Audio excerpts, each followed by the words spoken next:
Had Raila not said Kibaki Tosha, Yeah. KANU would have come back to Ah, power, ingerudi, yes. and they would have, and Kenya's history would be very different. KANU was stronger than CCM is in Tanzania. You see how CCM is strong? Yeah. KANU was stronger than that. You know, like it had all the machinery in all parts of Kenya, all the grassroots. You know, but then it disintegrated so fast. And in that election, there were a couple of KANU members of parliament who were elected, but in successive elections, the number of KANU members of parliament reduced. This is the One Mic Show. Mika, I want to come back to you and also just reverse you back to that Trojan horse moment, because when people discuss Raila's handshakes, that's usually the first handshake that they talk about between him and Moi and M1 before Kibaki. Kibaki was the second one. With M1 was the first one. And I think in his death, there's some soberness because KANU was never meant to go anywhere. In fact, it was very shocking how KANU disintegrated after that delegates conference where Moi told Saitoti, Professor Nyamaza. I don't know whether people remember that moment when he surprised people that he wanted Uhuru Kenyatta to be the KANU candidate. And that's when Raila said Kasarani hatuendi, and he left KANU in a half and left with all the big fish. That is when Kalonzo left KANU. That is when Saitoti left KANU. That's when all those... Is that the famous speech? Is that the famous speech of... Joe Nyaga left KANU. Joe Nyaga left KANU too. Joe Nyaga left KANU. Ochilo Ayako left KANU. What's his name? Saitoti, as you've said. Mudavadi left KANU. Mudavadi was half. Madividi. Yeah. Actually, No, Mudavadi Madividi did not leave, because remember Madividi was Madividi given... didn't leave, but he was half. He was half, yes. He was half. And Ruto also was half, because remember, Ruto was supposed to be the heir. To M1. Uhuru. To M1. Ruto was supposed, like, if everything would have gone well, Ruto was supposed to be there. And you remember, even if Ruto had left KANU with Raila, Raila would have run for president. But because Raila didn't have Ruto, he knew he didn't have the numbers. That's why he went to Kibaki. That's something most people don't realize. But did Ruto have power that time? Ilikuwa time ya Y2K? Because Ruto angevunja vote ya Wakalenjin. Remember, Ruto worked his way in KANU. Ruto was never appointed. Most people don't realize that Ruto unsat a Moi favorite as MP. Ruben Chesire, Eldoret North. Yes. So Ruto had numbers and clout. That's what most people don't realize. So when Raila couldn't pull out Ruto, that is why he didn't go for presidency. That's why he kept quiet for a long time and then finally said Kibaki Tosha. Now, before he said Kibaki Tosha, there was a controversial moment because apparently he went and reached a deal. At the time, the late Simeon Nyachae had a political party called Ford People. Yes. And Raila had promised Nyachae that he's going to support his presidential bid because Nyachae also ran for president during that year. So Raila had promised Nyachae that he's going to go support him. But while Nyachae was waiting, he suddenly was being told that, Raila has already gone to that other rally and he has said Kibaki Tosha. So game over, you know. And that's how... So what he said is that he left Serena after having an agreement with Nyachae. Yeah. Goes, sees a crowd of people at Uhuru, ingias, and then it is said. Yeah. It is alleged. Okay? Yeah. In Miguna's book. Yeah. It is alleged. So please don't say that. That is what is alleged. Okay. Yes. But in short, you know, like that's the moment. I think that's a moment, you know, like the 2000, that's the moment Kibaki won the 2002 election. Yes. At the point when Raila said Kibaki Tosha. So I think that's when he won. What I hear was that, so there was a strategy that if Moi put up a Luo guy. This other team, is it PNU? There was no PNU. Not in PNU. 2002. There was There was NAC. DP. DP. There was DP. DP. So they all came There was- together Yeah, under NAC. Under NAC. Yeah. It was NAC. So Yeah. NAC. So it's like they had three options. Like whoever Raila would have, whoever M1 would have put up, they would counter. That's what I was told. So if they put up, if they had put up, If they put up Raila. if he had put up a Luo guy, they would Uh-huh. put up Raila. If they had put up a Western guy, they would have put who was the other strong person in Kijana Wamalu. Kijana. But then you know one Yeah. thing. I mean, Uno, those are the stories that we hear. That when it was pretty much it was a plan such that it doesn't matter who Moi put up. We have our Pia, base. we have hata sisi tunachoma mtu. Yeah. Yeah, tuko na base. Go ahead, Mika. Yeah, Mika had No, something to the say. thing is this: if Moi would have put up Raila, KANU would have been in power. Simple as that.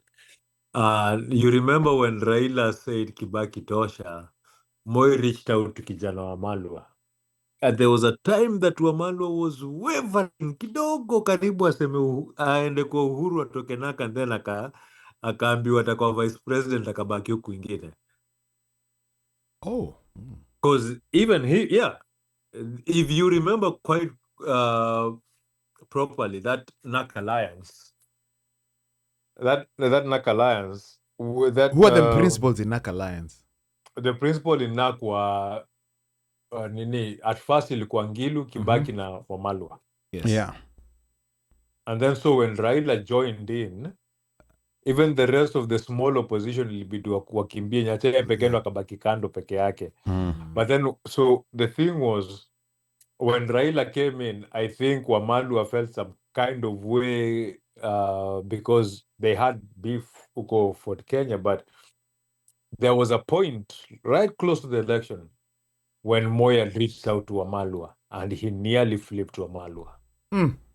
Yes, that was a season of political intrigue and betrayal. You know, like I remember that was a very active political year in Kenya. You know, like things were changing, things were moving very fast. You know, and a lot of campaigns, and of course, KANU still had that stature. You know, like the party from independence, and you know, like Mika said, there's a possibility that Baba might have gone in there strategy-wise as a Trojan horse. Because remember, these strong parties, KANU was stronger than CCM is in Tanzania. You see how CCM is strong? Yeah. KANU was stronger than that. You know, like it had all the machinery in all parts of Kenya, all the grassroots. You know, but then it disintegrated so fast. And in that election, there were a couple of KANU members of parliament who were elected, but in successive elections, the number of KANU members of parliament reduced.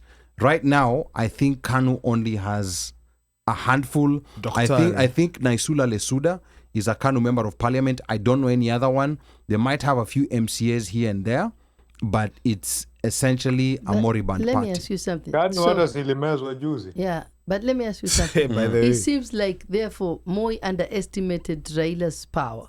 Because I remember I remember Kibaki Tosha very well. I was young too, but I remember. And I mean, the whole of Nairobi, everywhere, they were like, yes. So why did Moi M1 underestimate Raila? Because I think by that time he had started gaining a lot of popularity. Because it was really that statement. When he said Kibaki Tosha, everyone knew it is Unasema Kenya. nini? So I think Kibaki Tosha. Moi, I don't know whether he necessarily underestimated Raila, but I think his strategy of divide and rule fell apart. Because remember, at that particular time, there was no 50% plus one. Is whoever had the highest number of votes Yes. is the winner. Yes. Yeah, is the Kiboko winner. yao. Yeah, is the winner. So what ended up happening is that what he did not anticipate Yes. was all these people coming together. Because had Raila, you know, like gone to Ford people enjoying Nyachae, guess what? We would have had a President Uhuru Kenyatta in 2002. But this is the thing though. Why would he? That was another issue. I was just like one Mike says here, hearsay, narrative, allegedly. What I heard was that Moi was also trying to protect his interest, and that's why he chose Uhuru. Uhuru was not a very strong candidate. He knew that, but he ended up choosing him. Why? Because he wanted to protect his interest, meaning his wealth and all that. Is that correct? Yeah. No, that's a possibility. It's a possibility, but It's a also possibility. I think what I've also heard, and again, this is not at ECG factual, but what has been said was that alikuwa anarudisha mkono, anarudishia Jomo mkono. Yes. Uno also let's think about this politically, right? Politically, you also want somebody who let's look at it from an American perspective. Lobbyists will push for a certain politician who they can control, right? And so that politician can be able to push, as Anna said, protect their interests. So maybe he looked down and he looked at all the people that he could choose, and he saw this is the easiest person who can protect my interests. And even me as party leader, I can still control them. An example is like, for example, if the late Jacom was still alive during next year's election, he wouldn't run. But who would he have picked? That we don't know. Will he have picked somebody who protects his interests, somebody who holds the party's interests, or somebody who holds the country's interests? We don't know. But at the end of the day, we do know that politics, sometimes the president isn't really the president, or the president can be the president, but has to serve certain interests. So politically, I think Uhuru was the best person to serve Moi's interests, whatever his interests were after retiring. Yeah, because the selection of Uhuru made George Saitoti come up with that famous statement. There comes a time when you have, to put the country first? Yes. Okay, that's when Uhuru was selected. Because after he was elected, George Saitoti, because in it was sort of assumed that it was a toss-up between Saitoti and Raila. Yes. And Raila. And Raila. This guy went. So remember, like Moi had been winning the elections in the 90s with 30-something%, like 32, 33%. So he knew for sure that that's all that he needed to win, as long as, he can send out, some projects out there and make sure that the opposition is divided and you have your person coming through. In fact, there were people who were accusing, and this is from Mount Kenya, they were accusing Kibaki of being the splitter. Or being Moi's project. Moi's project. He split the Kikuyu vote. Had Kibaki not vied, if all the Kikuyus Matiba voted would be for president. Matiba would be the president. But then again, according to what Lee Njiru, former press secretary of Moi, said, he said the actual project was Matiba. So this is now gets into very confusing territory. Because he said that what happened is that Jaramogi was the leader of Ford and he was the one who was going to run against Moi and Ford. But according to what Lee Kinyanjui said, Linjiru. Linjiru. Yeah, Kinyanjui and Njiru, same difference. But no, it's very different. Okay. Lee Kinyanjui was okay. No, don't do that. Don't do that. Don't do that. Okay, correction. Don't do that. Correction taken. Yeah. Correction taken. So Linjiru said, in an interview, I think it was with Dr. Kingori on Dr. Kingori's YouTube channel. Yeah, I think so. Yeah, so he said that what happened is that intelligence had already told Moi, you're unpopular, you're gonna lose. Yes, so they had to think up of something quick. Matiba was sick in London at the time.